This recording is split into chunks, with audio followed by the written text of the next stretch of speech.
The early morning mist curled around the edges of the sleepy town like a protective shroud. Dewdrops clung to the blades of grass, glinting as the sun stretched its golden limbs over the horizon. The lake, still and glassy, mirrored the soft hues of dawn, as if reluctant to wake from a dream.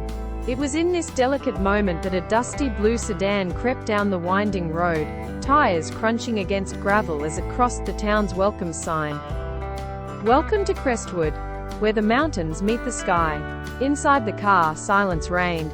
Ethan Carter sat in the passenger seat, his face half shrouded by the hood of his gray sweatshirt. 17 years old, and already burdened by the weight of betrayal. His fingers absently sketched invisible lines on the foggy window with a single forefinger, lost in thought. Next to him, his mother, Grace Carter, navigated the final stretch of road, with a quiet resilience that could only be cultivated through years of heartbreak and survival. "Almost there," she said softly, not expecting a response. Ethan didn't respond. He didn't need to. His silence had become his most fluent language in the months since his father left. Grace glanced sideways, her heart aching for her son, but she said nothing more. The house they were moving into wasn't just a fresh start, it was their only option. The city had grown too bitter, too crowded with ghosts. They pulled into the driveway of a modest two-story cottage nestled at the edge of a pine forest. It looked nothing like their old home. This one smelled of wood and earth, instead of exhaust fumes and concrete. There was a porch swing that creaked in the morning breeze, and a mailbox with faded paint, tilted slightly like it had given up standing straight. A chorus of birds announced their arrival from somewhere in the treetops. Ethan stepped out of the car, took one look at the house, and sighed. This wasn't home. Not yet. As they unpacked, the day wore on. The house, though small, was charming in its simplicity. Hardwood floors, creaky but clean. A fireplace with soot still clinging to the bricks. A tiny attic that would become Ethan's art space. Grace worked quickly, determined to make the place feel warm before nightfall. She hummed to herself, an old tune Ethan vaguely remembered from when things were simpler. "Your room's upstairs," she called, balancing a box of books. Ethan didn't answer, but he followed her gaze and trudged up the narrow staircase. His room was at the front of the house, overlooking the winding road, and the woods beyond. The walls were bare, painted in a dull cream, but the large window drew in light like a magnet. For a brief moment he imagined setting up his easel right there, where he could lose himself in the trees every morning. That afternoon, Ethan wandered outside. The town was quiet, too quiet. He walked past the cottage fences, nodding politely at an old man sweeping his porch, a woman watering her flower bed. Each return greeting came with a double take, a flicker of curiosity. Strangers didn't arrive in Crestwood often. He stopped by the lake. It stretched wide, calm and deep, framed by willows that dipped their long fingers into the water. Ethan sat down on a rock by the edge, pulled out his sketch pad, and began to draw. His pencil danced over the page, tracing lines of trees, shadows of mountains, the ripple of water. Here, at least he could breathe. But even in this serenity the ache remained. It crept into his chest when he remembered his father's cold goodbye.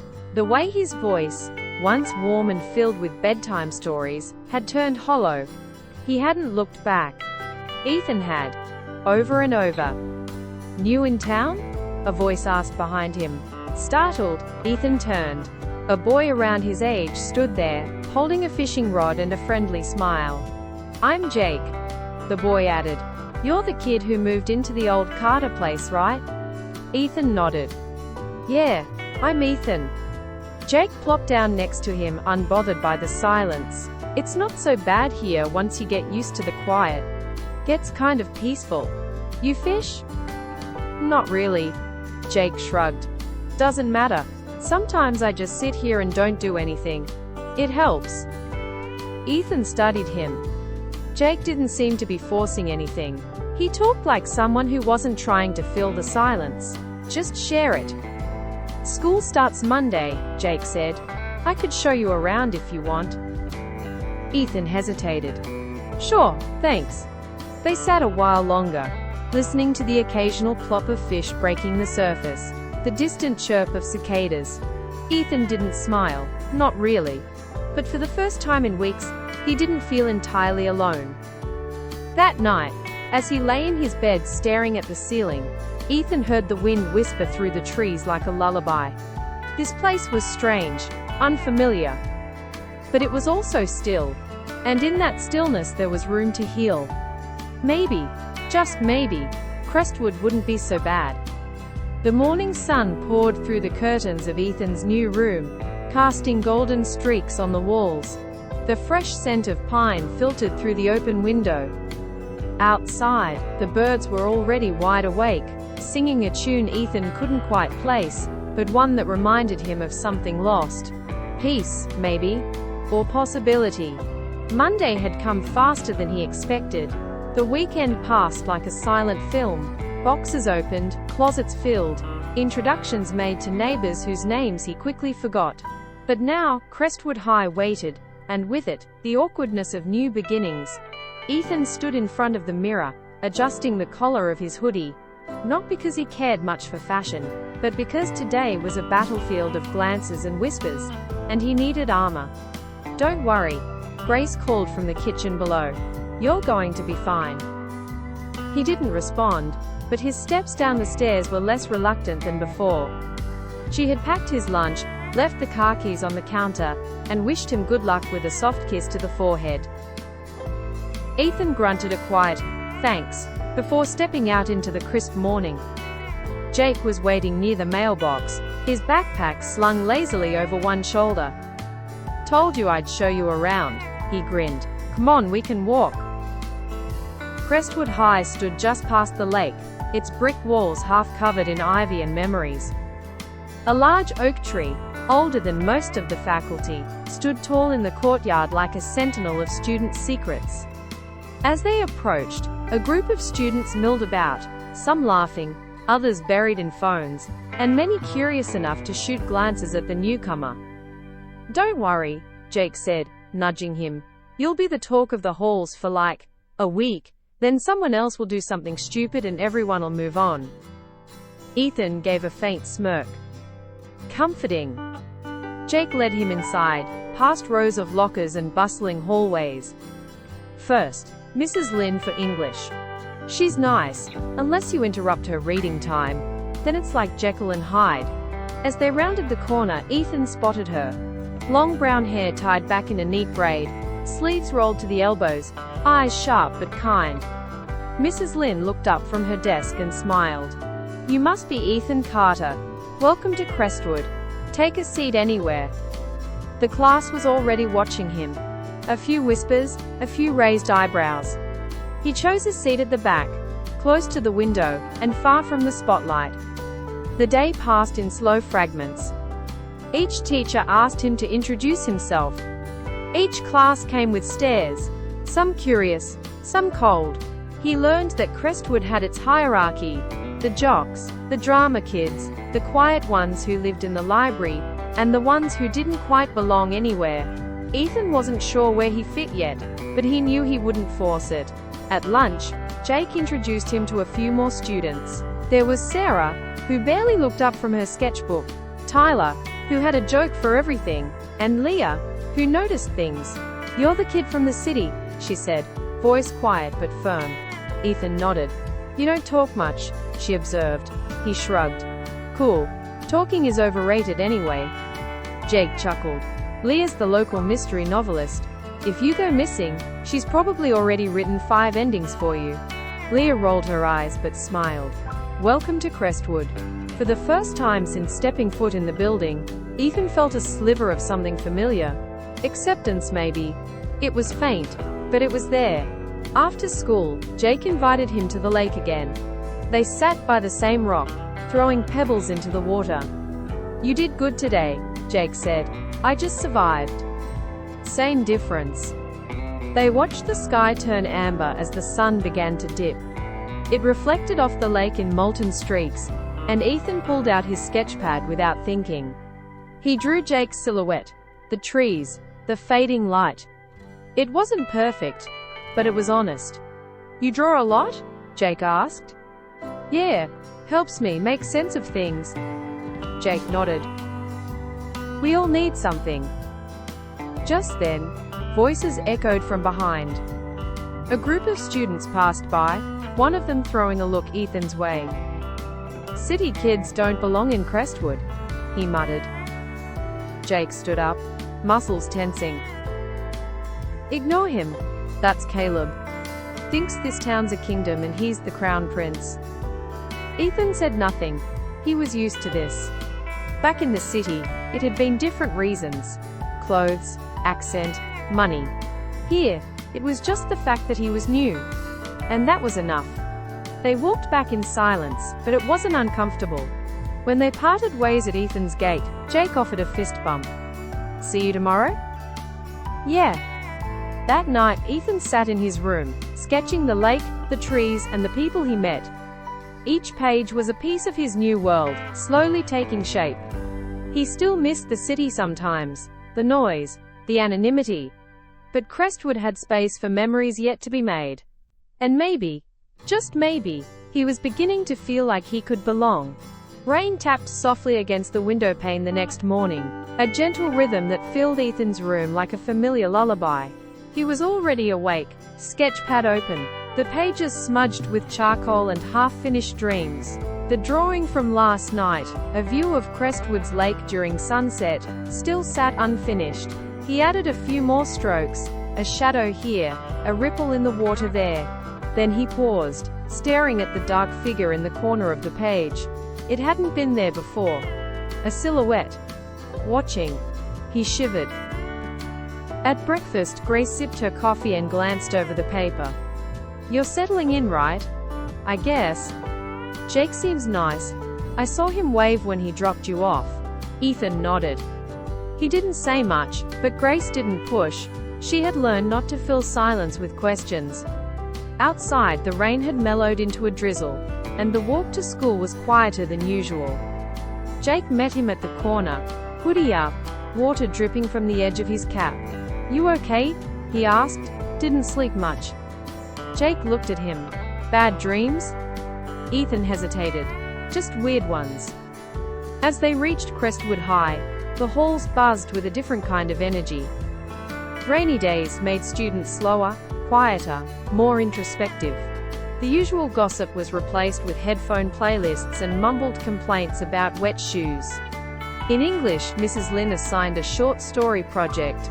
Write about a moment that changed you. Ethan blinked at the words.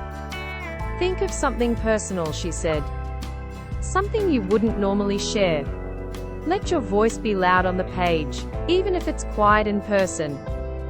He scribbled a few words. The day we left. Then crossed them out. At lunch, the group huddled beneath a covered section of the courtyard. Sarah had switched from sketching to painting watercolors, balancing her pad on her knees. Tyler, as usual, kept the energy light with jokes about cafeteria food being part of a science experiment. Leah, however, noticed Ethan's silence. You're off, she said. Not accusing, just observing. Didn't sleep, Ethan replied. She stared at him a moment longer. Want to talk about it? No. Want to not talk about it together? She offered with a half smile. Ethan chuckled softly. Sure. They sat side by side, watching rain slide off the roof. Leah offered him one of her earbuds. I listen to rain sounds layered with cello when I feel twisted up. He accepted it. And for a few moments the chaos of the world dimmed behind a wash of rain and soft strings. Later that afternoon, while walking past the library, Ethan noticed something strange. A door at the far end, usually locked, was ajar. A low hum echoed from inside. Curious, he peeked in. The room was filled with old yearbooks, dusty projectors, forgotten awards. But one item caught his eye. A painting, turned backward, as if someone had wanted it hidden. He pulled it forward. It was Crestwood High, but not as he knew it. The building was dark, overgrown, its windows shattered. The sky above was tinged crimson, and in the lake, once serene, there was a shadow. Vague. Watching, Ethan's heart pounded. He touched the corner of the canvas, then quickly let go. It was warm. "Whoa!" A voice startled him. It was Caleb. Ethan turned, his instinct bracing for mockery. But Caleb didn't sneer, he just stared at the painting. "You found that thing, huh? You know it?" Caleb nodded slowly. "Yeah. It shows up every couple of years. Some say it's a warning." "A warning? About the town, about what lies beneath." "My brother saw it once. Said it changed the way he looked at this place forever. And now?" "He left. Never came back." Before Ethan could ask more, Caleb turned and walked away. Ethan stared at the painting again. Was it just art? Or something deeper? Something waiting? That night he couldn't sleep. His dreams were filled with rain, with shadows, with a town that wasn't quite itself. He saw faces of people he hadn't met, trees with branches like claws, and always that lake, dark, endless, whispering his name. He woke up breathless. The sketch pad sat on his desk, closed. But when he opened it, his latest drawing had changed. The figure at the edge of the lake was clearer now. Its eyes were open, and they were staring at him. The library always smelled of aged paper and lemon polish, a scent that Ethan quickly came to associate with quiet revelations. The next day, with the vision of the mysterious painting burned into his memory, he found himself drifting back toward that secluded corner. He wasn't sure why. Maybe it was curiosity, maybe something deeper. A pull he couldn't name. The door creaked louder this time, announcing his arrival like a warning bell. But when he stepped inside, the painting was gone. Panic flickered in his chest. He checked behind the filing cabinets, under the folded tablecloths used for book fairs, even behind the stacks of broken AV equipment. Nothing. Just dust. Silence. Absence. He turned to leave, and there she was. An old woman, perched in the corner like a shadow herself. Her eyes were pale blue and disturbingly alert. "You saw it, didn't you?" she asked. Ethan froze. "The painting?" She nodded slowly. "It comes when the time is near. Most ignore it. Few dare to look. Time for what?" "Reckoning," she said, as if it were obvious. "This town has secrets buried deeper than its roots." "Who are you?" "I used to be the librarian, before they moved me out." Ethan glanced around. "Why are you still here?" "To watch." She tilted her head. "You're Grace's nephew, aren't you? You have your father's eyes." Ethan's heart skipped. "You knew my dad?" "Knew of him. Quiet man. Always asking questions, much like you." Her voice grew soft. "He left just before the last reckoning. Smart man. But not fast enough." Ethan's voice trembled. "What happened to him?" She looked at him long, sad. "Things the town doesn't talk about." The bell rang in the distance, jarring the moment like a record scratch. Ethan blinked, and the woman was gone. Just gone. He backed away from the room, heart thudding. When he returned to the main part of the library, students were moving normally, chatting, laughing, as if nothing had happened. Jake met him at his locker later. "You alright? You look like you saw a ghost." "Maybe I did." Jake raised an eyebrow. "Jake, do you believe weird stuff happens here?" Jake hesitated. "Like what?" "Like, things being hidden. People disappearing. Old paintings predicting stuff." Jake sighed. "You ever notice how people here don't ask too many questions? That's not by accident." "What do you mean?" Jake looked around. "Come with me." He led Ethan down the hallway, through the cafeteria, past the auditorium, to a supply closet tucked behind the stage. He unlocked it with a key Ethan didn't know he had. Inside, it was more than a closet. There were notebooks, maps of the town with red circles, photographs pinned to corkboards, blurry ones of strange symbols etched in trees, fog rising from the lake in shapes too deliberate to be natural. Jake turned on a lamp. "This is my project," he said. "Started it after my cousin disappeared." Ethan stepped forward, eyes scanning everything. "What happened to her?" "Vanished last fall. Walked into the woods. Never came back." "No clues?" "Just a necklace found by the lake. It wasn't even hers. My family thinks she ran away. But I know better." Ethan touched a photo. "These marks on the trees. I've seen one. Behind my house." Jake stiffened. "Then you're closer than you think." They sat in the cramped room, the world outside muffled.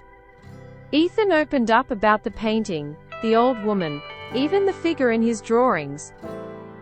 Jake listened without laughing. "It's starting again," he said finally. "You're caught in it now. What do we do?" Jake leaned forward. "We find out what happened the last time, and we stop it." That night, Ethan couldn't concentrate on homework. The rain had returned. Heavier, colder, like nails on the roof. Grace noticed. "You've been quiet lately," she said. Ethan shrugged. "Just adjusting." Grace sat beside him on the couch. "You remind me so much of your dad. Always inside his head. Always looking at the world like it was a puzzle waiting to be solved." Ethan turned. "What happened to him, Grace? Really?" She looked down. "He got involved in things he shouldn't have. Asking too many questions about the town's history. About the lake." "The lake? There's a reason the locals don't swim in it anymore. People used to say it was cursed. Of course, we all thought that was superstition. But it's not, is it?" Grace was silent. Ethan whispered. "He didn't leave us. Something happened to him." Her eyes brimmed with tears. "I don't know for sure. But he changed before he disappeared. Said he saw something. That he had to protect us." Ethan felt a wave of grief rise, but beneath it, a surge of resolve. Later, in his room, he opened his sketchpad again. The lake was darker now. The figure at the edge was kneeling, reaching toward the water. In the reflection, Ethan saw his own face, but the eyes weren't his.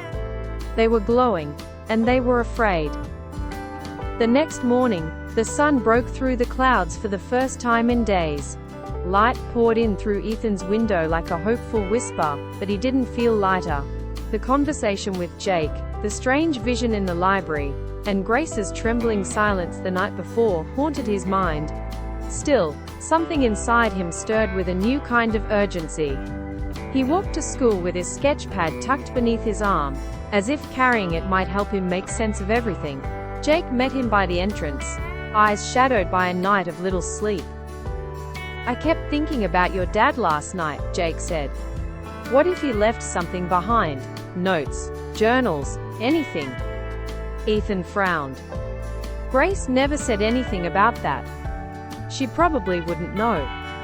If your dad knew something dangerous, he wouldn't have left it out in the open."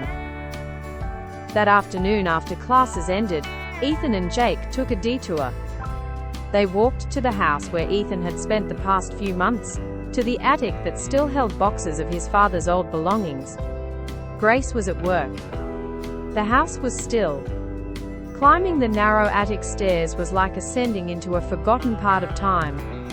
Dust hung thick in the air, coating the wooden beams and cardboard boxes. A single light bulb swung above them, casting shadows that jittered across the rafters. They opened box after box. Photographs of family holidays, books on architecture, receipts, trophies from high school track meets. All familiar, all ordinary. Until Ethan pulled out a faded leather journal. It was tucked in the back of a box labeled Old Receipts. The leather was cracked, the pages brittle. On the front cover, barely legible, was the name, Andrew Holloway, Ethan's father. He opened it slowly. Inside were handwritten entries, dated nearly 20 years ago. The handwriting was rushed, frantic. "There's something wrong with the lake. I saw it again tonight. Eyes beneath the water, watching me." Ethan's skin prickled. The dreams won't stop. Always the same. Darkness, then the sound of something calling me. Not in words. In feelings. In hunger. Jake leaned closer, silent. I tried to talk to the town council. They smiled like I was crazy. One of them whispered, "You're not the first to see it. I think they're hiding something, the town. The elders. All of them. If I disappear, tell Grace and Ethan I love them. I'm sorry." The last entry was dated 3 days before Andrew Holloway vanished. Ethan sat back, overwhelmed. "He knew," he whispered. "He knew something was wrong." Jake's voice was low. "This matches everything I've been finding."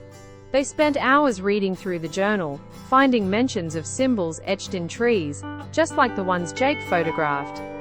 There were sketches, even references to the painting Ethan saw, and always, the lake. But one entry stood out, greater than. It's called the Mirror Wake. That's what the woman told me. Not a lake, not really. A portal, a place between. Jake underlined the words. "This changes everything." Ethan looked at him. "What do we do now?" "We go to the lake." That night they waited until the moon was high and the streets were quiet. They met at the edge of town, backpacks slung over shoulders, flashlight beams cutting through the dark. The lake sat like a silver plate under the moonlight. Still. Too still. Ethan hesitated. "We're really doing this?" Jake nodded. "We have to." They walked the perimeter first, scanning for any signs, symbols, markings, anything. It was almost peaceful. Almost. Then they found it.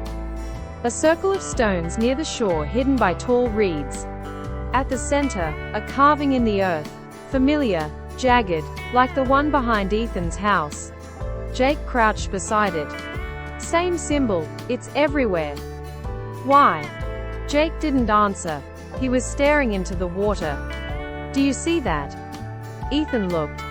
Beneath the surface, faintly illuminated, was a flickering shape, like a figure floating just under the reflection. But when he blinked, it was gone. He stepped back. "We shouldn't be here." Jake grabbed his arm. "Wait, look." He pointed toward the center of the lake. A ripple formed, then another. Concentric circles spiraling outward, as if something had just breached the surface. No wind, no fish, just movement. Then they heard it. A voice, not spoken, but inside them, deep and cold, greater than return. Ethan staggered back. "Did you hear that?" Jake nodded, face pale. "We need to go. Now." They ran. Through the woods, past the rusted fence, through the backyards of sleeping homes.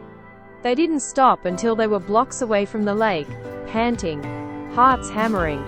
At Ethan's house, they collapsed in the living room. Ethan stared at the journal, now lying on the coffee table like a curse. "We saw it," he whispered. "It's real." Jake rubbed his face. "There's something down there. And it knows we're watching." The room grew silent. Then Jake said, "We need help." Ethan looked up. "Who?" "The old librarian. The one you saw. If she's still around, she might be the only one who understands what we're facing." Ethan nodded. "Tomorrow."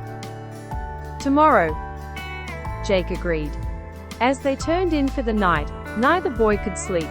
Not fully. For Ethan, the dreams returned. This time, he was underwater. Not drowning, but floating. And something swam beneath him. It didn't attack, it didn't speak, it just waited. When he awoke, his hands were wet. But his room was dry. The morning air was heavy with mist. curling around rooftops and crawling low across the sidewalks. Even the birds were quiet, as if the town itself was holding its breath. Ethan met Jake at the school gates, both carrying the fatigue of haunted dreams and restless sleep.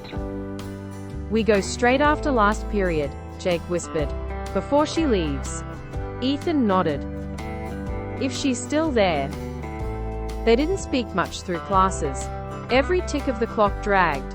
When the final bell rang, they didn't even stop by their lockers. Instead, they headed straight for the oldest building in town, the original public library.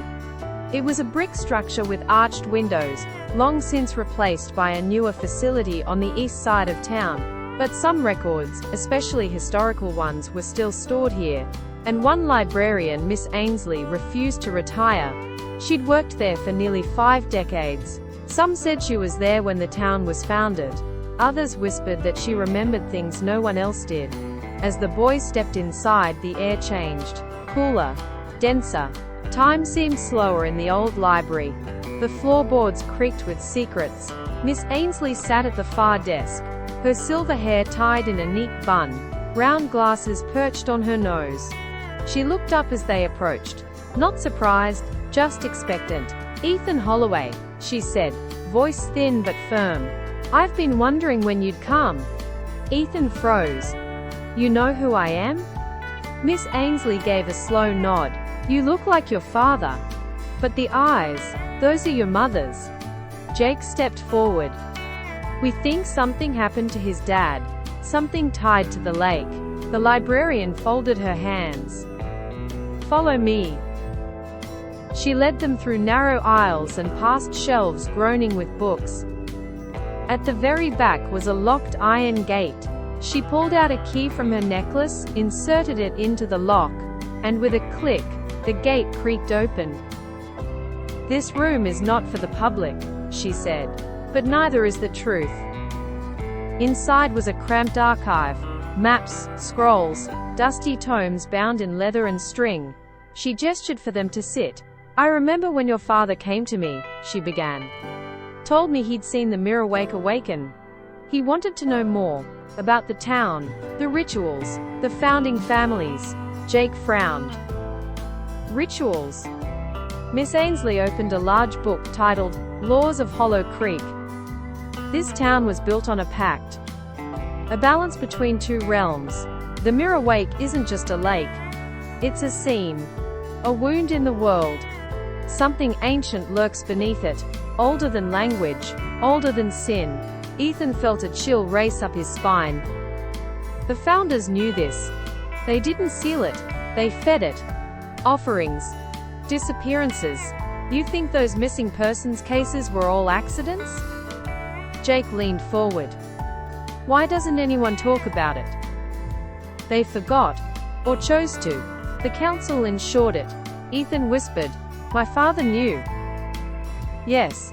And when he got too close to the truth," her eyes softened. "He vanished." Jake's voice cracked. "Do you think he's dead?"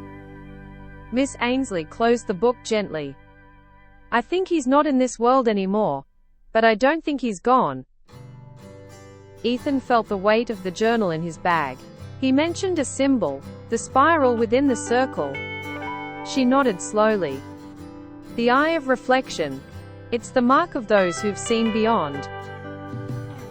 "Seen what?" Ethan asked.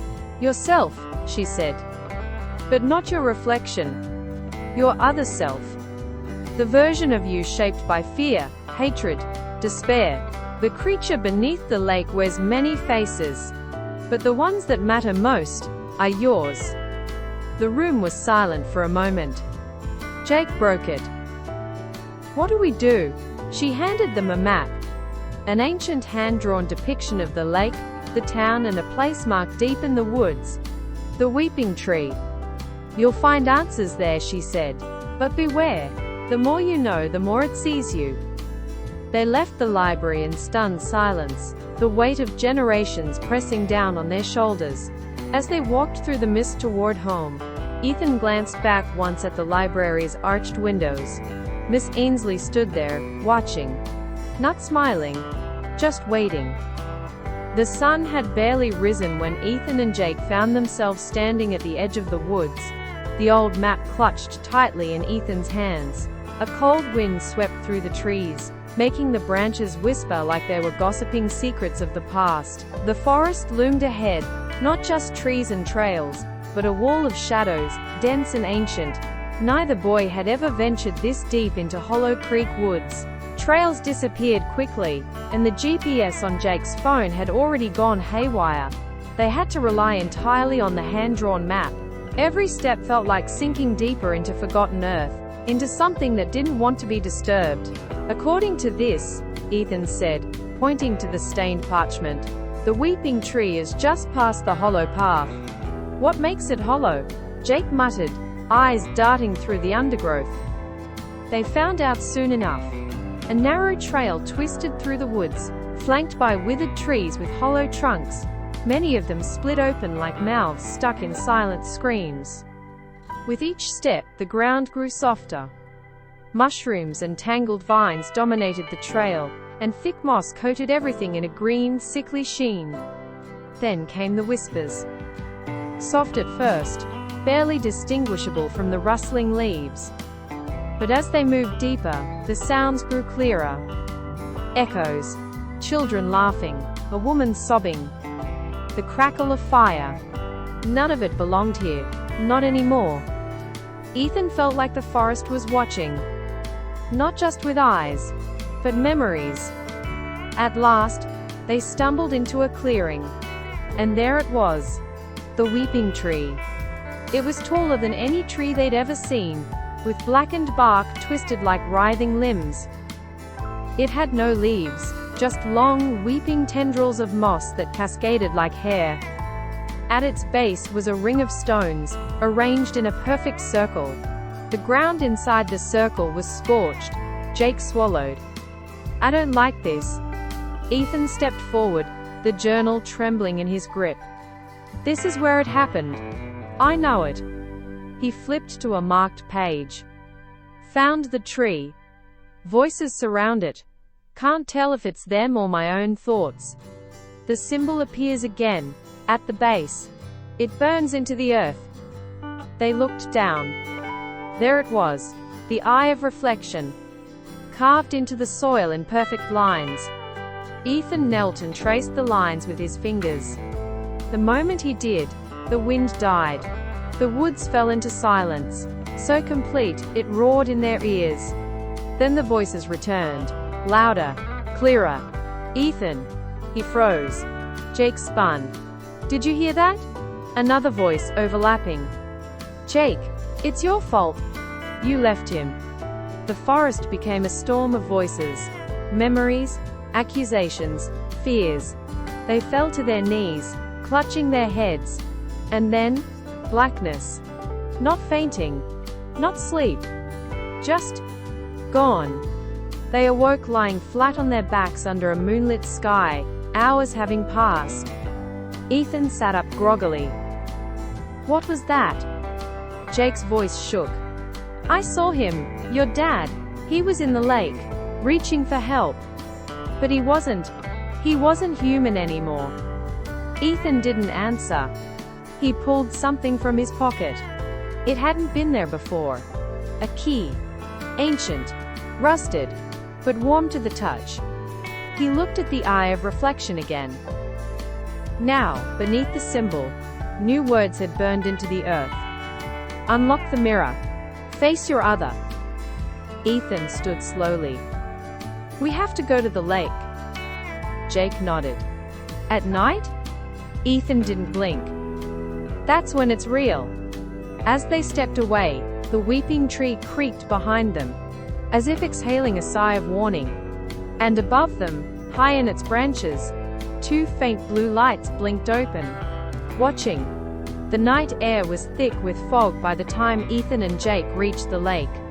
Hollow Lake, so named for its haunting quiet, was vast and still, like a mirror stretched across the forest. The moon hovered above it, full and unwavering, casting a pale glow that turned the water silver. Trees surrounded the lake in a silent vigil, their reflections almost more real than the trees themselves. Neither boy spoke. They didn't need to. The atmosphere did all the talking. The forest had gone utterly still. No crickets. No owls. Just their own crunching footsteps as they approached the lake's edge. Ethan held the rusted key in his hand. It pulsed with a faint warmth, almost like it had a heartbeat. "This is where I saw him," Jake whispered. "In the vision. He was reaching out of the water." Ethan nodded, but didn't look at him. His eyes were locked on the water. This is where it began. The night he disappeared. Ethan's father, Daniel, had vanished during a fishing trip here years ago. Everyone said it was a tragic accident, that he'd slipped into the lake at night and drowned. But Ethan had never accepted that. He'd seen too many strange things, too many dreams with symbols, whispers, and the eye of reflection. Now, standing at the same shore where Daniel had vanished, something ancient stirred beneath the lake's glassy surface. Jake squinted at the ripples. "What's that?" "Bubbles. Rising. From the exact center of the lake." Suddenly the journal Ethan carried flipped open on its own. Pages turned furiously as if caught in a storm only it could feel. Then it stopped. A page pulsed with light, and in the center was a new drawing. An old boat tied to a rotting dock, and beyond it, a submerged stone arch. "It's a memory," Ethan murmured. His memory. They turned toward the dock. It was there. Old, crumbling, half swallowed by weeds and tied to it. A small wooden boat. Mold clung to its sides. One paddle lay inside, cracked but usable. Jake hesitated. "Are we really doing this?" Ethan didn't respond. He just climbed in, the key clutched tight. Jake followed. They pushed off. The lake was colder than expected. So cold it made their bones ache. With every stroke the mist grew denser. The shore vanished behind them. Only the boat, the lake and the moon remained. Then they saw it. The arch. Half submerged, maybe 20 feet wide, made of black stone carved with symbols. The eye of reflection was carved at the top. Beneath it, glowing runes pulsed with sickly green light. Ethan reached into his pocket. The key burned in his palm. Suddenly, the water around the boat began to glow. Ethereal light pulsed beneath the surface. Hands, translucent and skeletal, reached upward, not to grab, but to guide. Jake panicked. "Dude, we've got to turn back." Ethan leaned over the edge. "They're not hurting us. They're showing us." A soft hum filled the air. Music, ancient and broken, like a lullaby sung through broken glass. Then, flash! The arch exploded in light. The boat drifted forward on its own, straight into the arch. And then, everything changed. They were no longer on the lake. They were beneath it, floating in an abyss, where the water wasn't wet, and the darkness was alive. Shapes swam through the blackness. Whispers, memories, regrets. In front of them, a mirror, 10 feet tall, framed in bone and silver, and in it, Ethan's reflection. But not him. The reflection smiled, cruelly. "You've come far," it said. "But truth costs more than pain." Ethan stepped forward. "Where's my father?" The reflection raised its hand. The mirror rippled, and a scene formed. Daniel, Ethan's father, standing at the lake's edge years ago, whispering something to the water. A shadow emerged. He handed over something. His journal. Then, Daniel was pulled into the lake. Not drowned. Claimed. The reflection turned back to Ethan. He traded truth for silence. "Now it's your turn." Jake stepped up. "No. We're not making any deals. We want answers, not more riddles." The reflection laughed. "You already made the deal the moment you touched the key." Suddenly, Ethan's hand glowed. The key now embedded in his palm. He screamed. Pain. Blinding and deep. Jake tried to pull him back, but the reflection pressed its palm to the mirror, and the mirror shattered. Ethan collapsed. Jake shouted, holding his friend, trying to wake him. Then darkness swallowed them both. And just like that, they were back in the boat, floating on Hollow Lake. But something was different. The sky above them had changed. The moon was gone, replaced by a blood-red eclipse. And on the shore stood a man, dripping, eyes glowing blue, watching. Daniel. But not human anymore. The boat drifted, as if unwilling to get any closer. Ethan sat motionless. His breathing was shallow, his skin pale. The glowing mark from the key still burned faintly on his palm, like a curse sealed in flesh. Jake's eyes locked on the figure standing at the shore. The man didn't move, didn't speak, just stared with those cold, otherworldly blue eyes, eyes that glowed like frost on a winter grave. "Ethan," Jake whispered, shaking him. "That man, is it him?" Ethan stirred. His voice was dry. "That's my father." They stared in silence. Daniel, once warm, laughing and full of life, was now a specter wrapped in the illusion of flesh. His clothes hung like rags. Water dripped endlessly from his fingertips. And around his neck, a chain with a glowing charm, the same symbol from the Eye of Reflection. The moment the boat touched the shore, the air changed. It was no longer night. The blood eclipse overhead pulsed like a living wound in the sky. The lake behind them had turned black. Not just dark. Black. Like tar. Like ink. Like it no longer reflected the world but swallowed it. Daniel took a step forward. Ethan flinched. Jake instinctively stepped between them. The older man raised his hand, not in threat, but in warning. "Don't speak," Daniel said. His voice was hollow, like it echoed through stone chambers deep underground. "It listens." Ethan looked up, confused. "Who's listening?" Daniel's eyes darted to the trees behind him. "It's not a who, it's the lake." Jake frowned.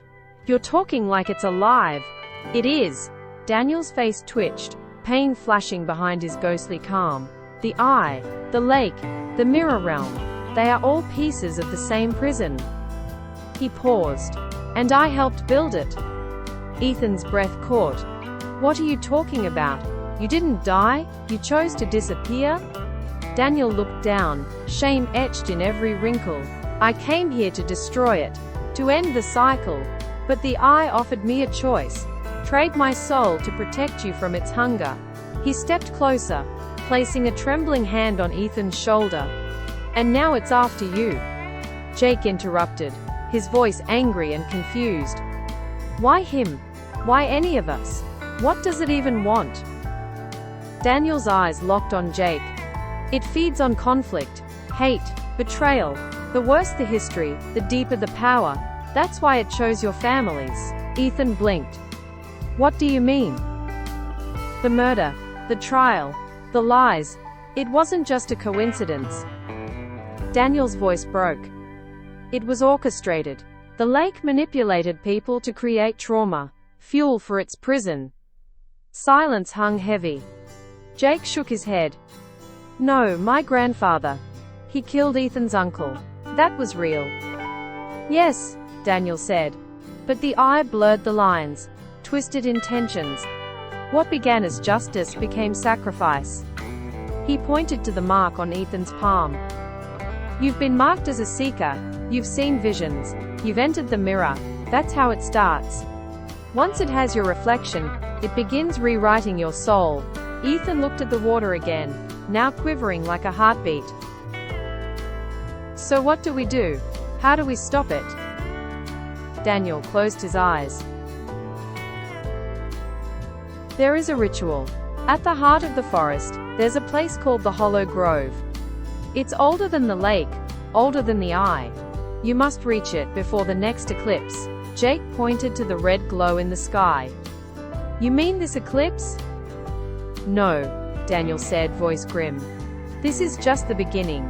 The true eclipse, the one that seals your fate, comes in 3 nights, during the blood moon's full alignment." Ethan stepped forward. "Then you're coming with us." Daniel flinched. I can't. I'm bound here, part of the prison now. His eyes glistened. But I can guide you once more. He turned, and as he walked away, trees opened like curtains in the forest. A path, lit by glowing stones, flickering with silver fire. Daniel's voice echoed behind them. You must walk without hate, or the eye will feed. The boat vanished behind them. The lake was gone. And ahead, the forest waited. Dark, ancient and hungry. They stepped forward. Into the hollow. The forest swallowed them whole. No birdsong, no wind, just silence. A silence so deep it seemed to press against their ears like water. Ethan walked ahead, hand clenched tightly around the symbol burned into his palm. Jake followed close behind, scanning the dark canopy above. Every tree looked older than time, their trunks twisted like the spines of forgotten giants. Silver lights shimmered faintly from within the bark, like the forest had veins made of stardust. They had no map, no signal, no sense of direction, except the pulsing of the ground beneath them, as if something ancient was guiding their steps. This place, Jake whispered. It's not normal. Ethan nodded slowly. It's not supposed to be. They crossed beneath a broken archway of stone, half buried in moss, its surface etched with symbols similar to the eye. The moment they stepped past it, everything changed. The air became warm. Too warm. A humming filled the forest, like thousands of whispered voices layered on top of each other. Not threatening, not welcoming, just there. Then came the sound of footsteps behind them. Jake spun around. Nothing. No one. But he felt it, the unmistakable feeling of being watched. Not from behind, but from within. Keep moving, Ethan said. We can't stop. They walked deeper, the path shifting under their feet. Sometimes stone, sometimes grass, sometimes smooth wood that felt freshly grown. The deeper they went, the more surreal the world became. Time warped, shapes shimmered, colors bled between trees like ink in water. Finally, they reached a clearing. And there it stood, the hollow grove. At the center, a tree unlike any other, massive, towering. Its trunk was white as bone, bark smooth like marble. Its leaves were silver and gold, glowing faintly in the eternal dusk of the forest. From its roots spilled a clear, glowing stream that vanished underground within feet. Ethan stepped forward, breath stolen by the sight. This is it. Jake reached out to touch the trunk, but Ethan grabbed his hand. Wait, he said. The tree was breathing. Subtle, gentle, but real. A slow inhale, a slow exhale. Like a slumbering titan dreaming of better days. Then, the tree spoke. Not in words but in memory. Suddenly, they were elsewhere. Not physically, but mentally. Flashes, visions, echoes. A war between factions over control of the eye. A woman holding a baby, weeping beneath a blood-red moon. The lake forming, devouring a village whole. Daniel screaming as his reflection pulls him into water. Jake dropped to his knees, clutching his head. It's too much. Ethan held on, forcing himself to see. And then, her, a woman in white, eyes like obsidian stars. Her voice echoed in Ethan's skull. Greater than, you carry the mark of the Seeker. But you are not ready. Your heart still holds hatred. Ethan gasped. Who are you? Greater than, I am the guardian of the grove. And the eye fears me. The vision faded. Jake lay panting on the grass, sweat glistening on his brow. Ethan stood over him, shaking. I saw her. Jake sat up. Who? The guardian. She said the eye can be destroyed, but only if we purify our hate. Jake scoffed, still trying to catch his breath. You're telling me we need, what? Group therapy to fight evil? No. Ethan said seriously. We have to face our hate, forgive it, understand it, or the eye will use it against us. Silence. Jake looked away. You think I don't hate you? I still do. For what your uncle said. For what your family did to mine. Ethan stepped closer. Then use that hate. Don't run from it. Let it burn and then let it go. The wind shifted, leaves rustled, and from the tree, a small branch descended, like a hand being offered. Without thinking, Ethan reached up and touched it. The mark on his palm flared, white hot. Jake stepped back, shielding his eyes. Then the ground shook.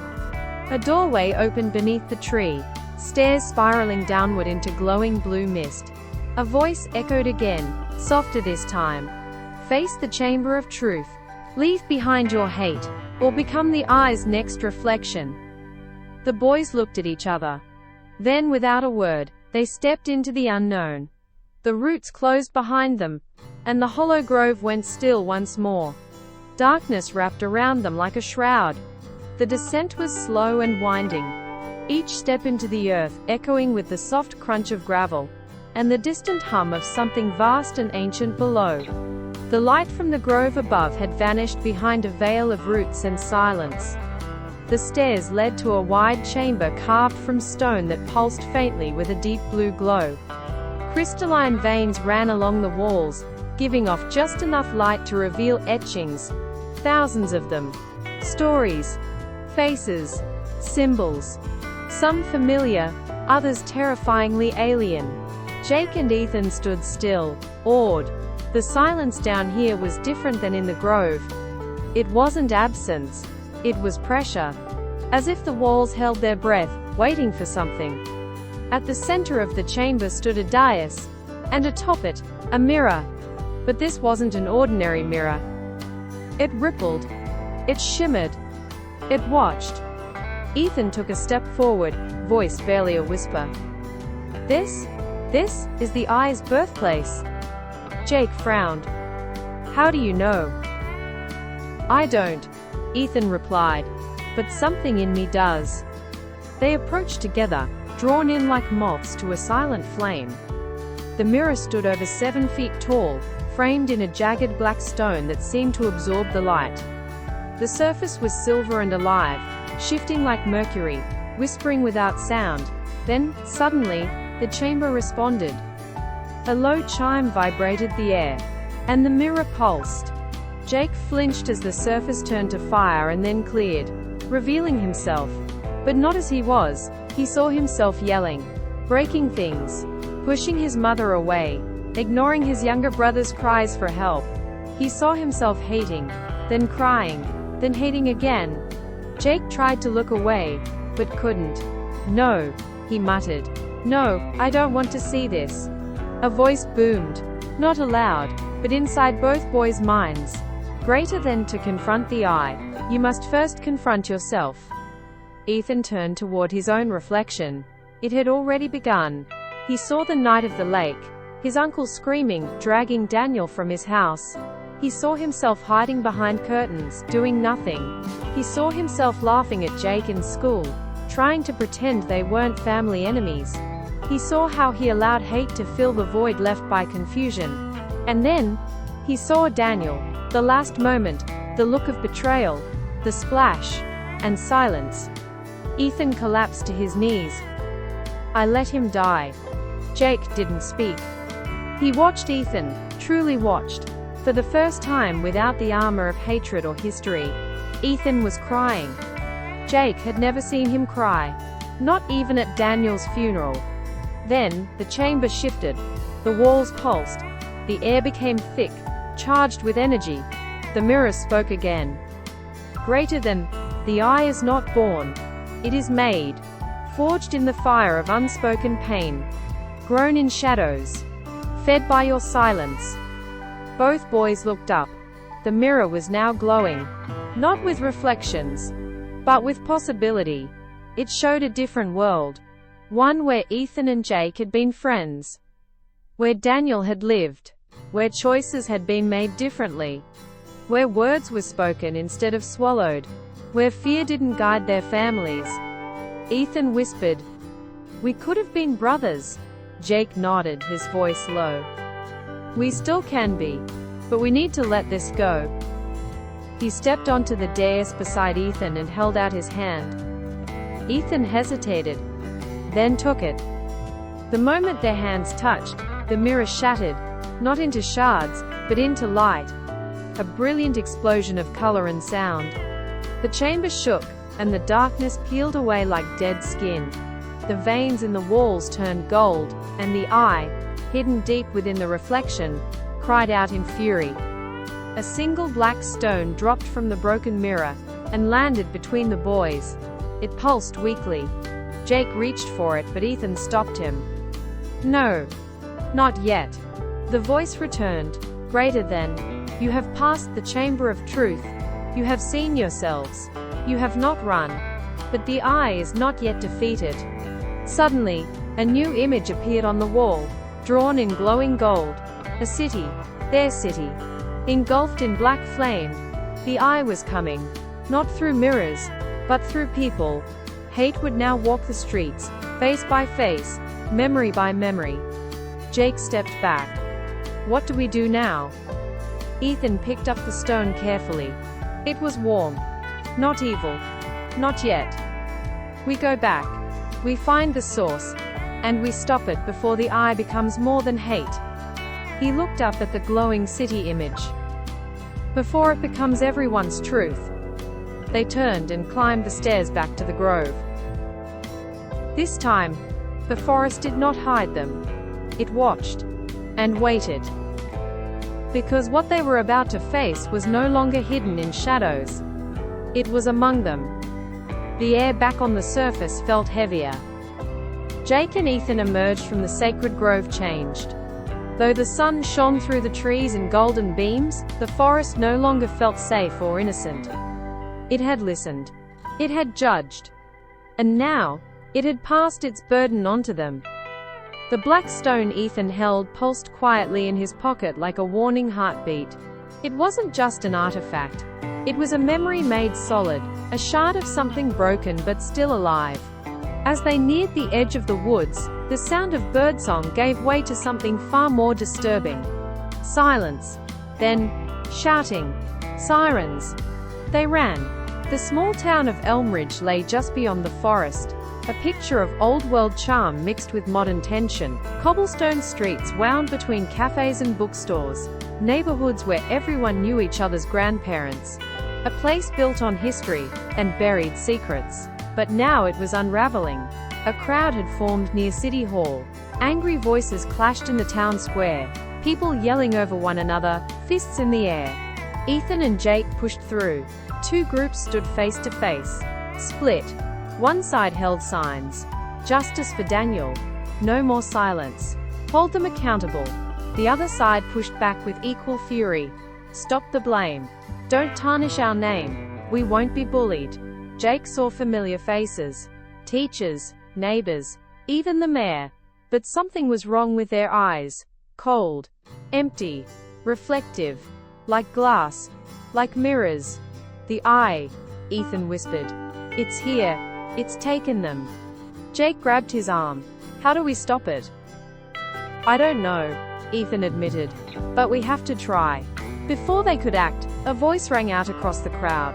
Commanding, dark, and laced with something that didn't belong to any human throat. "Greater than Elmridge must remember its truth." All heads turned. At the top of the steps stood Mr. Langford, the town historian. A kind old man who used to run the museum. But now, he was different. His eyes glowed silver. His mouth moved like a puppet. The eye speaks through him, Jake realized. Langford raised a hand, and a mirror appeared behind him, massive and swirling like the one in the chamber. The crowd began to shift, their faces flickering as if their reflections were trying to break free. One woman screamed as her mirror image stepped out from her and began to yell insults at another protester. Then a man did the same, only his reflection picked up a stone and threw it. Chaos broke. People screamed and scattered. Reflections emerged from mirrors in windows, cars, even phones. They weren't ghostly or vague. They were twisted, angry versions of the people they mirrored, made only of the worst things they'd ever said, done, or thought. A war of selves had begun. Jake and Ethan ducked behind a bench as shattered glass flew past. Ethan looked at the black stone in his pocket, now glowing hot. "This is connected. We have to get close to Langford. He's the eye's conduit." Jake looked up at the mirror on the steps. It was growing, feeding. He grabbed Ethan's shoulder. "Let's draw them away." "But how?" Jake stood and climbed onto a planter. "Hey, I know WHO. You really are." Dozens of mirror reflections turned. Ethan stood beside him. "Yeah? Well, come and prove it." The reflections hissed, and began to chase them. The boys sprinted down the street, dodging shadows of hate-given form. They leaped fences, ducked under awnings, and led the horde into the industrial district. "Warehouse." Jake pointed. Inside, they slammed the door shut and climbed to the catwalk. Ethan turned to him, panting. "We can't keep running. That mirror, it's feeding on pain, on people turning on each other." Jake nodded. "Then we need to make them see the truth. Not the one they fear, but the one they forgot." Ethan pulled out the black stone and held it up. It pulsed stronger, drawing light from the room. And then, an idea. "The mirror shows pain, but maybe this stone shows memory," Ethan said. "Real memory. Not hate-twisted lies." Jake stared. "So we reflect our truth back at it? Let's find out." Together they placed the stone on the center of the catwalk. Suddenly, light burst from it. Not white, but gold. It rushed through the walls of the warehouse like fire through paper. The chasing reflections froze, and then, each began to change. The woman who screamed earlier saw her reflection kneel before her, whispering an apology. The man with the stone saw his other self drop the weapon and cry. Real memories began to play in flashes. Moments of laughter, of love, of forgiveness. A boy hugging his brother after a fight. A mother singing to her sick daughter. Two friends helping each other up after a fall. The mirror back in the square cracked. And Langford screamed. From within him the eye hissed in fury. Jake grabbed Ethan's hand. "It's working! The eye can't survive truth." Ethan squeezed tight. "Then let's end it." A cold wind tore through the streets of Elmridge as the mirror on the City Hall steps cracked again, this time from within. Mr. Langford, or what remained of him under the eye's control, let out a shriek that didn't sound like it belonged to anything human. His body convulsed as tendrils of black energy writhed up from his spine, snaking toward the sky. The mirror behind him pulsed with unstable fury, cracks webbing outward like frost on glass under pressure. What once shimmered like liquid silver now roared with thunder, shaking the earth beneath it. Ethan and Jake emerged from the warehouse, their clothes torn, faces smudged with soot and ash, but their spirits alight with something stronger than fear, purpose. They weren't just boys anymore, not after what they had seen, endured, fought for. They were the keepers of memory now. As they stepped into the square, the people of Elmridge turned toward them. There was confusion in their faces. Fear, yes, but also clarity. The golden light from the memory stone had washed over the town, breaking the eye's hold. Reflections had returned to mirrors. Families clutched each other. Neighbors apologized. Old friends who hadn't spoken in years stood face to face, no longer divided by illusion. But the eye wasn't done yet, not by a long shot. Mr. Langford's body levitated, bones cracking as he rose 10 feet above the mirror. His eyes were orbs of black fire now, and from the mirror, a monstrous shape began to emerge, a reflection of Elmridge itself, twisted, angry, and vengeful. It had the outlines of homes, of churches and schools, but warped into grotesque shapes. Streets ran like veins. Doors were mouths. Windows became blinking, judging eyes. It was the embodiment of every lie, every grudge, every whispered rumor never forgiven. "The town's own darkness," Ethan whispered. "It gave the eye a body." Jake clenched his fists. "Then it's time to remind it who we are. From Ethan's pocket, the memory stone began to glow again. But now the light turned blue, gentle and steady. Jake nodded. We need to bring everyone together. Not just us. Everyone who remembers who we used to be. Ethan turned and raised the stone high above his head. Greater than people of Elmridge. We are more than our pain. More than our past. Come forward now. Bring your truth. One by one, people stepped into the square. Some hesitantly, others boldly. An old man with a cane walked toward them. A teenage girl who had once been bullied. A teacher, a baker, a bus driver. A pair of brothers who hadn't spoken in years. Each person touched the stone, and as they did, their memories poured into it. Not just joyful ones, but honest ones. Real ones. Stories of mistakes, growth, forgiveness. Each touch made the light stronger. The eye screamed. The town's shadow body thrashed and flailed, trying to hold itself together as beams of memory light pierced its form. The mirror behind it shuddered, its frame trembling like a collapsing bridge. Jake turned to Ethan. Now or never. They ran together toward the base of City Hall. Mr. Langford turned his head toward them, possessed voice echoing like the wind through shattered glass. Greater than, you will not erase what has been written. You cannot change what you are. Ethan raised the stone. But we can change who we choose to be. And with that, he flung the stone into the air. It hovered just above the mirror's surface, then exploded in a burst of white gold blue light so bright, the whole town turned away. The light didn't burn. It healed. It poured into every crack in the mirror, filling it with warmth, with remembrance, with truth. The mirror screamed, and then, it shattered.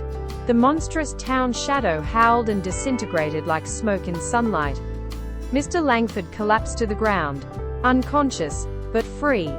Silence fell over Elmridge. A slow, cautious breath moved through the square. And then, applause. Someone clapped. Then another. And another. Until the entire square echoed not with shouting or hate, but hope. The townspeople gathered around Jake and Ethan, now exhausted but smiling faintly. The mayor approached them, eyes misty. What you boys did, it saved us. Ethan looked at Jake, then back at the mayor. We just helped you remember. Someone handed Ethan a shard of the broken mirror. It no longer reflected fear or twisted images. Instead, it showed only one thing. His own face. Real. Imperfect. True. Jake took one too. I guess we're finally seeing clearly, he said. Behind them, the sun broke through the clouds. And for the first time in years, the town of Elmridge stood united. Not because they were the same, but because they finally accepted each other's truth. The morning after the mirror shattered, the town of Elmridge breathed differently. It was not the heavy, gasping breath of survival, nor the shallow breath of fear. It was the calm exhale of freedom. The square that had once been a battlefield was now filled with quiet. Not silence. No. There was birdsong, and the sound of wind brushing against leaves, and the voices of people speaking gently, but quiet in the truest sense. A sense of peace that did not come from victory, but from healing. Ethan sat on the steps of City Hall, the early sun casting a soft orange light across his face. His eyes were puffy, not from tears of sadness, but from a long night without sleep, filled with memories both painful and proud. Jake joined him, holding 2 cups of tea someone from the bakery had brought over. He handed one to Ethan and sat beside him. Neither of them spoke for a while. They didn't need to. The town clock tower, which had been frozen for years, unknown to anyone under the eye's control, finally ticked forward. 7:01 a.m. The first tick of a new beginning. Jake finally broke the silence, voice soft. You think they remember everything now? Ethan sipped his tea, then nodded. I think they remember enough. Jake smiled faintly. Good. That's all we needed. They watched as families emerged from houses that had felt more like prisons. Mothers hugged children a little tighter. Teenagers talked to their parents with less venom in their voices. A boy who once spat cruel words at his classmates now approached with a shy wave and an apology. The changes were small, but they were real. And in a town like Elmridge, real change was a miracle. The mayor approached them again, this time dressed not in the ceremonial garb of authority but in jeans and a flannel shirt. He looked human now, fallible, tired, but awake. "Boys," he said, "we're having a gathering tonight at the school auditorium. Open mic. No speeches, no politics. Just people. Talking. Listening. Telling the truth." Ethan and Jake exchanged a glance. "We'll be there," Ethan said. "Good," the mayor said. "It's time we all start listening again." As the mayor left, Jake looked down at the broken shard of mirror still in his pocket. It had dulled slightly, no longer shining with supernatural energy, but he kept it anyway. A reminder, not of the eye, but of the truth. Behind them, City Hall workers began the careful job of removing the broken mirror's frame. The last traces of the eye's physical presence were being dismantled. But what lingered in the air was not its fear. It was what had been reclaimed. Truth. Trust. Love. Imperfect, but real. Later that day, Ethan visited the old woods alone. The clearing where he and Jake had hidden the memory stone, now just soft earth and fallen leaves, felt sacred. The wind through the trees sounded like whispers, but not sinister anymore. Just memories carried on air. He sat on the stump of an old oak, and pulled out the journal that had belonged to his mother. The one he'd found in the attic. The one that started everything. As he flipped through the pages, he realized something important. His mother hadn't just written about the eye or the darkness, or the danger. She'd written about hope. About standing up when no one else would. About choosing forgiveness not because it was easy, but because it was necessary. She had seen what was coming. And through him, through Jake, through the town, she had stopped it. A tear rolled down Ethan's cheek, but he smiled. A quiet, grateful smile. He whispered, "Thank you, Mom." And he closed the journal. Back in town, the school auditorium filled as the sun dipped low in the sky. Children drew pictures of what they had seen, what they remembered. Parents looked at their children and truly saw them, maybe for the first time in years. There were no fights, no shouting, just stories. A woman stood and admitted that she had spread lies because she was lonely. A teenager apologized for bullying a classmate, and the two hugged awkwardly but sincerely. A teacher admitted her fears of never being good enough, and was met with applause. Jake and Ethan sat in the back row, watching, listening. Their part was done. For now. Jake leaned over. "You think we'll ever forget this?" Ethan shook his head. "No. And even if we do, there'll be someone else to remind us." Jake smiled. "More than hate, huh?" Ethan nodded. "Way more." The final person to take the stage that night was Mr. Langford. He was weak, walking with a cane, his face pale, but clear. When he stood before the microphone, the room went silent. He spoke slowly. "I was lost. Not just taken over by the eye, but I let it in. I believed what it showed me. I believed the hate. I blamed others. I held on to pain because I thought it gave me power. And I hurt people." He paused. "I will spend the rest of my life trying to make amends. I don't ask you to forget what I did. I only ask you to remember this. We are more than our worst days. We are more than what we fear. We are more than hate." The auditorium erupted in applause. Not to excuse him, but to acknowledge his truth. Outside, the stars blinked overhead. The town of Elmridge, once covered in shadow, now sparkled beneath a sky that seemed just a little brighter than the night before, because light had returned. And with it, clarity. Dawn broke over Elmridge like a soft promise. Gentle, uncertain, but full of possibility. The sky was painted in strokes of pink and gold, a new palette for a town still healing from its darkest days. Ethan stood at the edge of the town's main street, watching the first few residents emerge from their homes, stepping outside as if feeling the air for the first time. His heart was heavy with both hope and worry. Hope, because the eye's grip was broken. Worry, because freedom was never the end. It was just the beginning. Jake joined him, rubbing the sleep from his eyes. "Looks different today," Jake said, nodding toward the street. "Yeah," Ethan agreed. "But it's still Elmridge. Same people. Same struggles." Jake frowned. "You think they can keep the change going?" Ethan sighed. "That's the real test, isn't it? Fighting the eye was one thing. Fighting ourselves, that's another." The town was awakening, but the shadows of years of mistrust and fear still clung to the corners. Whispers behind closed doors, glances that held grudges not yet forgiven, wounds that needed more than a single night of truth-telling. They needed time. They needed patience. And above all, they needed leaders. Leaders not born from power, but from courage. As the sun climbed higher, a crowd gathered in front of City Hall. The mayor, standing tall now with a renewed strength, stepped forward. "We've survived a darkness none of us fully understood," he began, voice steady and warm. "But survival isn't enough. We have to rebuild, together." He turned toward Ethan and Jake. "You two have shown us the way, but the real work starts now." Ethan felt a mix of pride and fear. He looked at Jake, who gave a small nod, steadying him.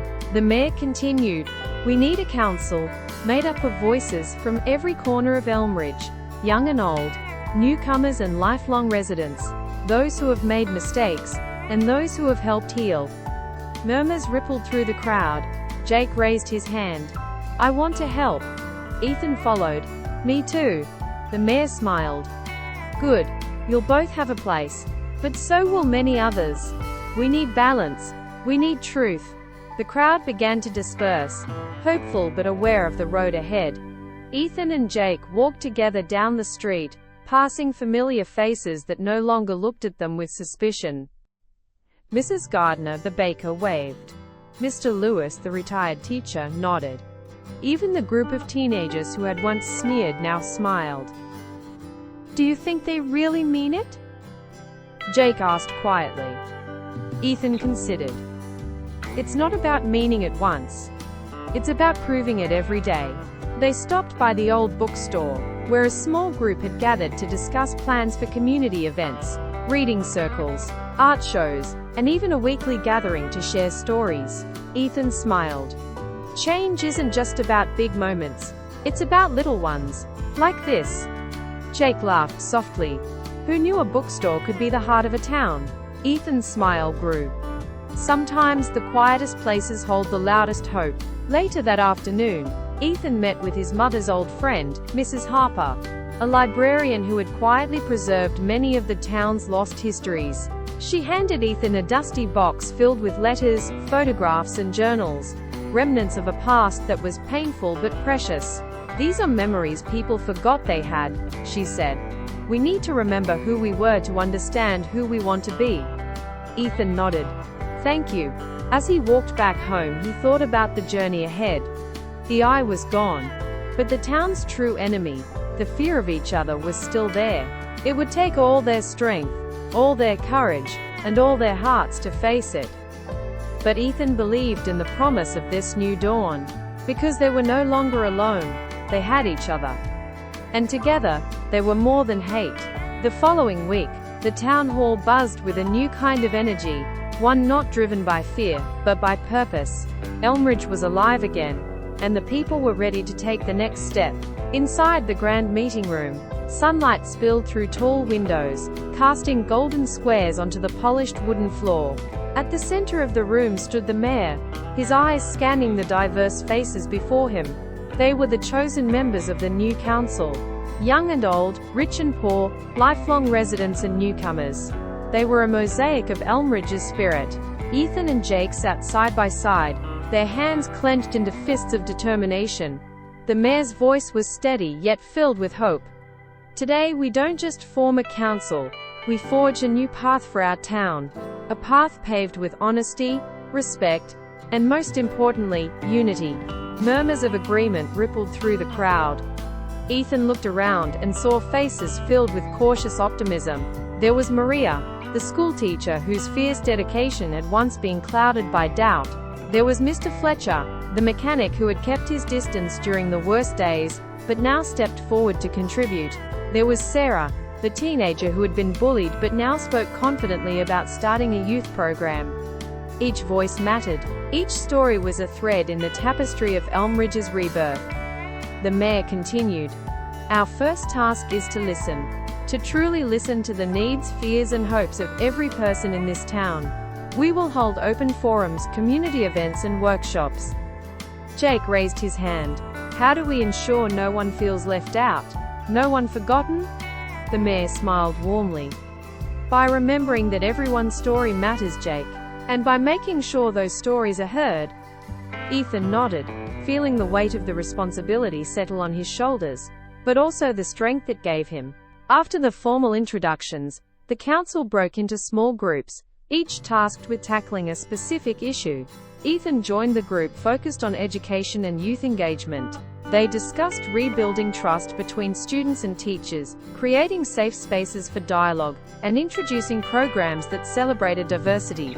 Jake joined the group focusing on community safety and healing, how to foster cooperation with the local police, create neighborhood watch programs, and address the trauma left by the eye's influence.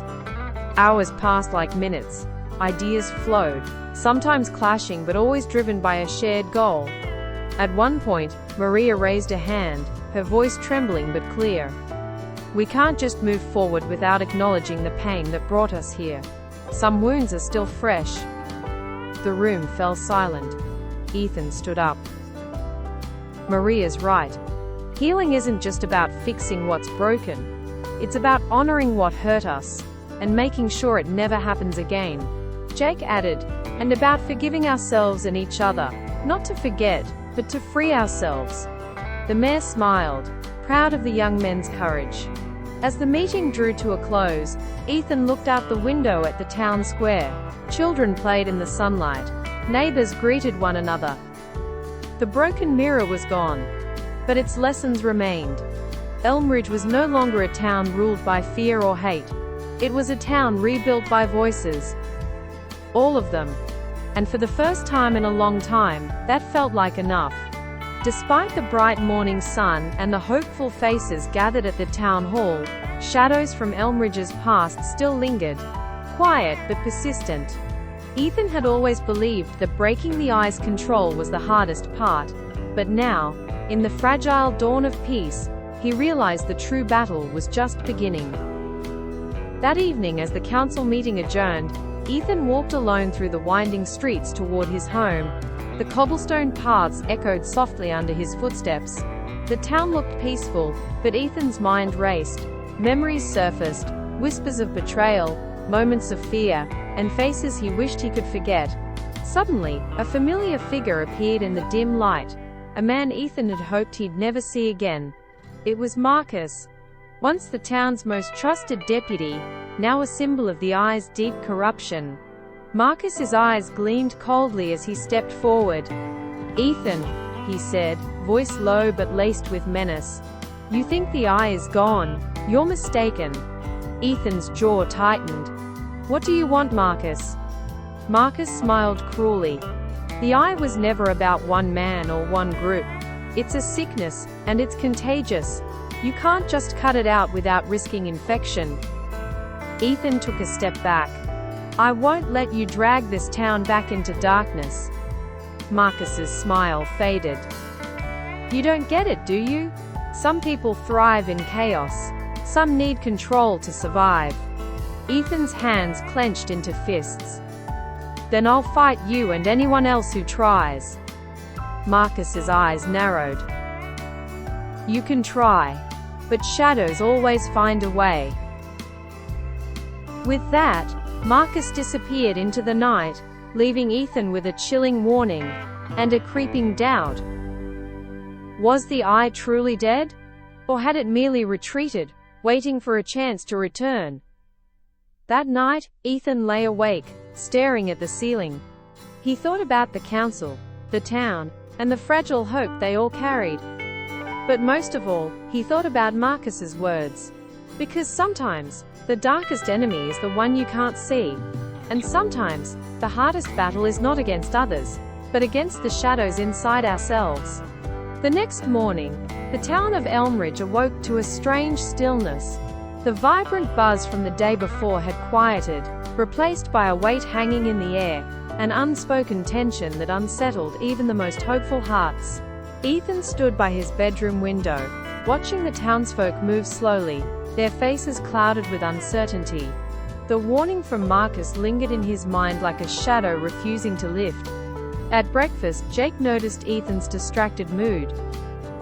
"What's wrong?" Jake asked, pushing his plate aside. Ethan shook his head. "It's Marcus and what he said. The eye may be gone, but what if it's only hiding?" Jake frowned.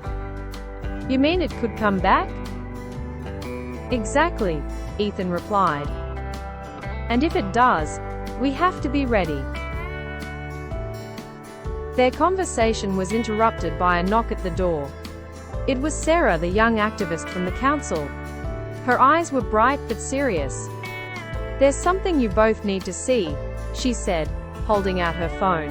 On the screen was a video, grainy but clear, showing a group of masked figures meeting late at night in the forest outside Elmridge. Their voices were hushed, but their intentions were unmistakable. "They're organizing," Sarah explained. "A new faction, calling themselves the Shadow Eye." Ethan's stomach tightened. "More than hate," he whispered, recalling the phrase that had become their town's motto. Sarah continued. "They want to undo everything we've worked for. They believe the old ways are the only way." Jake clenched his fists. "So the fight isn't over?" "No," Ethan said firmly. "It's just beginning." They agreed to bring the video to the council, but Ethan knew this was more than a political problem. It was a test of the town spirit, of their resolve to stand united against the darkness that still threatened to consume them. As the sun rose higher, Ethan felt a fire ignite within him, a determination to protect Elmridge, not just from external enemies, but from the doubts and fears that could tear them apart from within. Because in this fragile new world, every choice mattered, and every heart had to be stronger than hate. The night was colder than usual, a biting wind sweeping through the outskirts of Elmridge. Hidden beneath the dense canopy of the forest, the figures from the video gathered again, cloaked in secrecy. This was the Shadow Eye's first public meeting, a new breed of threat that combined the old tyranny with modern cunning. Their leader, a mysterious woman known only as Livia, stood tall and commanding. Her voice echoed through the clearing, stirring a fervor in the crowd. "We will reclaim what was lost. Elmridge belongs to those who are strong, not to weak idealists who cower behind hope." Back in town, Ethan and Jake prepared the council for the coming storm, knowing that this enemy would not just attack their bodies, but their very beliefs. The fight for Elmridge's soul was about to escalate. With the Shadow Eye looming, the council called an emergency town meeting. The old town square, once a place of celebration, now echoed with the anxious murmurs of concerned citizens. Ethan stepped onto the makeshift stage, his voice steady despite the weight on his shoulders. "We face a new enemy," he declared. "But remember, our strength is not in weapons or power, but in unity and courage. Together, we will stand and protect our home." The crowd responded with cautious applause, but within the eyes of many, a spark of determination began to glow. This was their home, and they would fight for it. Days turned into weeks as Elmridge transformed. Fields that once grew crops became training grounds. The townspeople learned to defend themselves, not to become warriors, but protectors of their way of life. Ethan, Jake and Sarah led workshops in self-defense, first aid, and community watch techniques. Fear was still present, but so was hope. A hope forged through preparation and solidarity. As the sun set each day, the town grew closer, bound by a shared purpose. To face the shadows together, no matter the cost. Just as the town's spirit was rising, a whisper of betrayal crept through Elmridge. One of their own, a council member, had been secretly feeding information to the Shadow Eye. The news struck like lightning, shattering the fragile trust they had rebuilt. Ethan's heart ached as he confronted the traitor, a close friend who had fallen back into old fears and resentments. "Why?" he asked quietly. The traitor's eyes were haunted. "I'm scared. I thought the Shadow Eye could protect us better than this naive council." It was a bitter reminder that the greatest enemy was not always outside, but often within. The council faced its toughest challenge yet, to heal the fracture caused by betrayal. Instead of casting blame, they chose dialogue. Late-night meetings filled with tears, apologies, and honest conversation slowly began to mend the broken bonds. Ethan spoke of forgiveness, not as weakness, but as strength. "We must face our fears together. Only then can we truly move forward." The town began to believe again, not in perfection, but in the power of second chances. Darkness fell heavy over Elmridge as the Shadow Eye struck their first blow, a coordinated attack on the town's communication lines and food stores. Panic surged through the streets, but the people of Elmridge stood firm. Thanks to their training, they quickly organized defenses, protecting what little they had left. Jake and Ethan led patrols through the night, their eyes sharp, and their resolve unyielding. The battle was brutal, but the town spirit burned brighter than ever. The dawn after the attack revealed the scars left behind: damaged buildings, lost supplies, and weary faces. But amidst the rubble, something remarkable had taken root: an unbreakable resolve. The council gathered once more, not to mourn their losses, but to plan their next steps. Ethan looked at the faces around him, the tired but determined eyes, and knew that Elmridge would survive, because they were more than a town. They were a family, and no shadow could extinguish their light. After the harrowing attack, a strange calm settled over Elmridge. The town worked tirelessly to repair what had been broken, rebuilding fences, patching roofs, and restocking the shelves. But beneath the surface, a sense of unease lingered. Ethan often found himself staring into the horizon, feeling the weight of the coming storm. He knew the Shadow Eye wouldn't rest. Their next move would be more devastating, and more personal. In the stillness, he resolved to prepare Elmridge not just to survive, but to rise stronger. Because in darkness, true courage is born. One misty morning, as Ethan patrolled the edge of town, a figure appeared through the fog. It was a stranger, a woman named Mara, with fierce eyes and a past as shadowed as the forest. At first, the town was wary. But Mara's knowledge of the Shadow Eye's tactics was invaluable. She spoke of secrets hidden deep within the forest, and of betrayal that ran deeper than anyone had imagined. Slowly, she earned their trust, not by words alone, but by actions. Her arrival marked a turning point. Because sometimes, the greatest strength comes from those you least expect. The day the Shadow Eye launched their full assault, Elmridge was ready. The town's defenders stood side by side, their faces etched with determination and fear.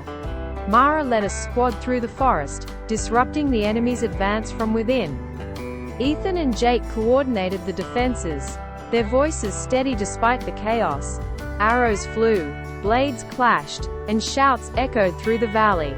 But amidst the violence, the spirit of Elmridge shone brighter than ever. They fought not just for survival, but for the future they dared to build. The battle was fierce, lasting from dawn until dusk, but the Shadow Eye was pushed back, fractured and broken. For the first time in years, the town breathed free. The battlefield was silent now, replaced by the gentle hum of healing. The town came together to tend to wounds, both visible and hidden. Ethan visited families who had lost loved ones, offering comfort and strength.